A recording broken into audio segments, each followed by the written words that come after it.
Hey there and happy Friday. So I hope you guys have a wonderful and fun weekend planned, or maybe fun is like quiet and restful or peaceful too. So hopefully you're looking forward to the weekend. And today I have some really quick inspiration, putting together a really quick and easy card that you can copy the layout with. I always like doing that, and I love hearing your feedback of, yes, I know exactly how I'm going to tweak it or what I'm going to do. Sometimes you guys even send me like a text or a message saying, hey, this is what I did with that layout. So that's always fun as well.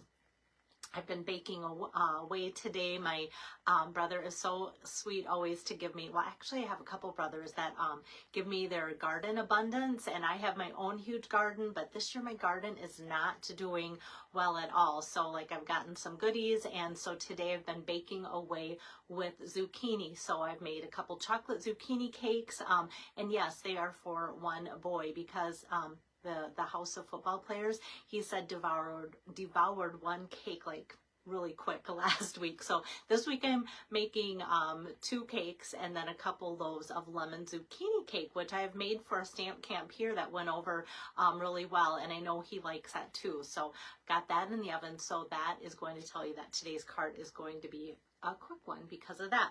So here it is. It's that train again, The Greatest Adventure. And it does make quick cards because the train image itself is so large that it takes up a large amount of space on the card itself, so that you can not worry about how to fill all that in there. So thanks for watching, Deb.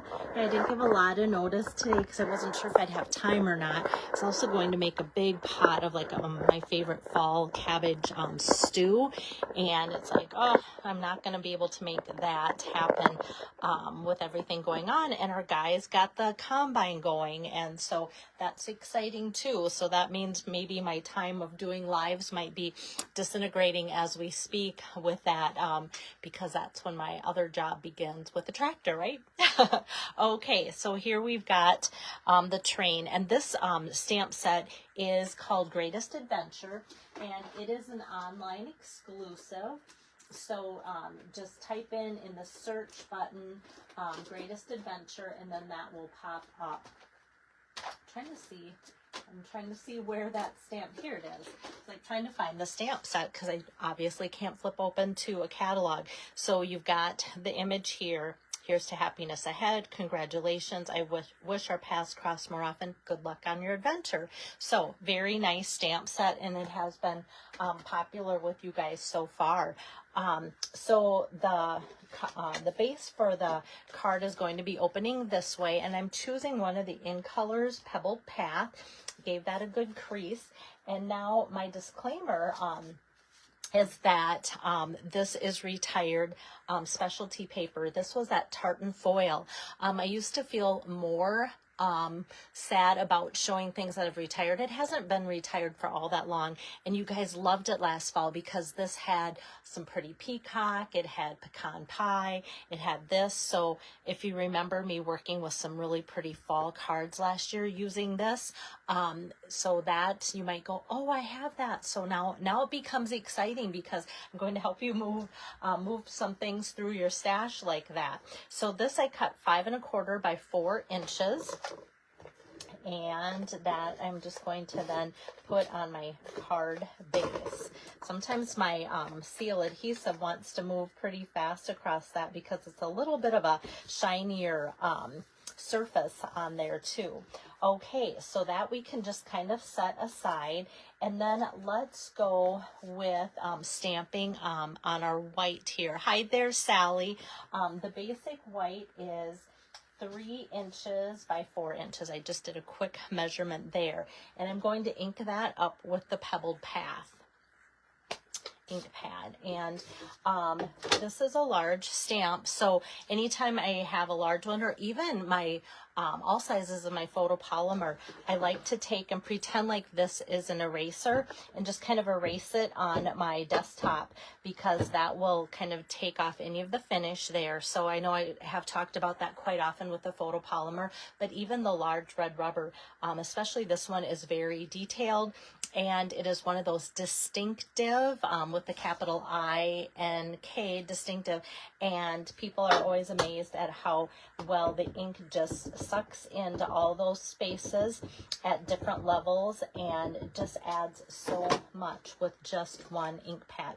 So I'm just going to center that with Pebbled Path and press down really hard on all of it so we get a really good image.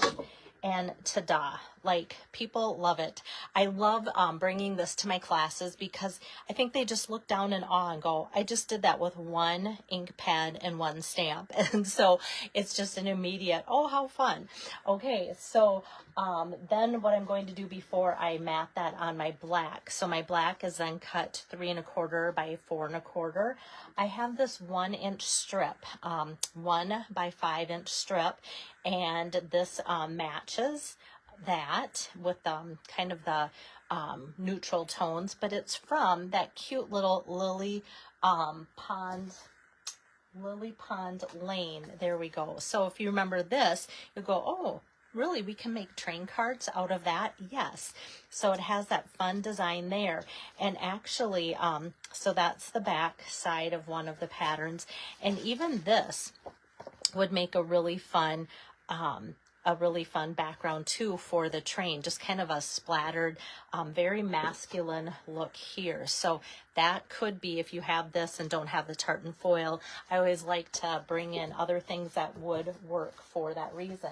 Otherwise, even grabbing, this is a bad thing to grab, but the 6x6 of the In Color patterns, just grabbing something like that from the Pebbled Path would also give you a great background for either the strip or that solid background there too. And I always, like I say, like to give you options so that if you have this, you don't feel stuck either.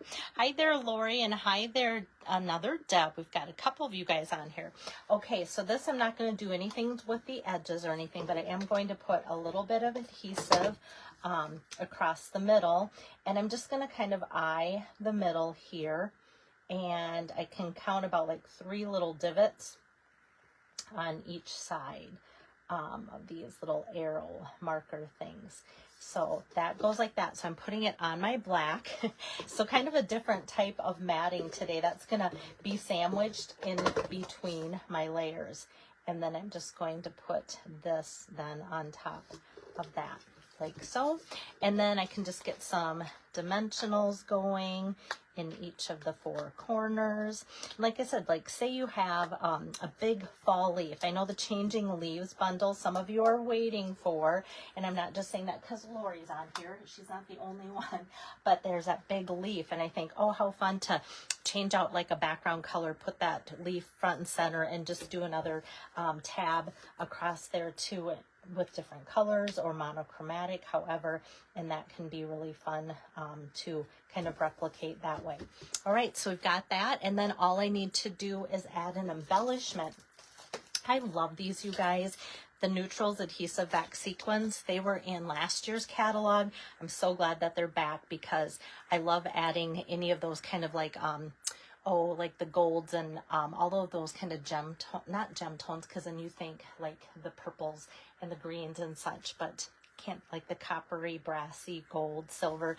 So I'm just going to grab a couple of the silver, and it was time to use the silver because I noticed that's what I had left on most of my sheets. And so that worked out really perfect to do that. So I'm just going to put a large one up in the corner and a small one up in the corner. And yet, when you look at some of these are going to be great for fall colors as well. So that, I think that's why I used up so many of the other ones, and I still have a lot of the silver left, because with fall comes all those great embellishments that just add with some of those coppers and golds and things like that too. So that is for the front of the card. And then for the inside, like I said, there was a lot of different different types of sentiments that we could use. And so for the class that I recently did, I just laid out a bunch of sentiments and let them use what they thought they would want. For this one, I'm going to make it a retirement, and I'm going to put good luck on your next adventure. And I'm just going to ink that up. Well, this felt like there was two of them. With that pebbled path again here. Good luck on your next adventure. Oops, I got a halo. I kind of felt like I twitched a little bit. Flip that over. There we go. That looks much better. Oops. Oh my goodness, guys. Must be Friday. Okay, now I'm just going to add a little bit more adhesive on there. And here we go. And then just put that on the inside of the card. So that's going to be 4 by 5 1/4 for that measurement there as well. So got that. So like I said, a very quick and easy card to put together. Granted, I did cut out the pieces ahead of time, but like I said, if you have some of those larger stamp images and aren't sure how to use them, this kind of layout would be great. And just using up some of your big chunks of designer series paper, your little chunks of designer series paper, it all works out so well that way. So let me get my camera turned around.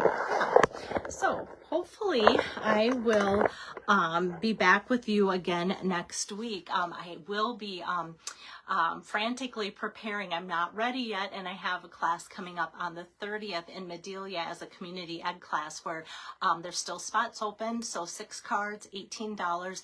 Medelia Public Library at 6:30. Do not sign up with me. Sign up with Medelia's community ed director, Tracy Henry. And so, yeah, you'll be seeing some fall things, maybe one Christmas card. I don't like to go too heavy on Christmas, but yet it's kind of fun to get some designs in there for that as well. And so if I have time, I do have some things yet to show you that are all ready to go, but it just depends on my energy level still as I recover. So don't want to overdo it that way, even though this seems like it's all fun and games, right? So have a great weekend, and I'll see you when I see you. Thanks. Bye-bye.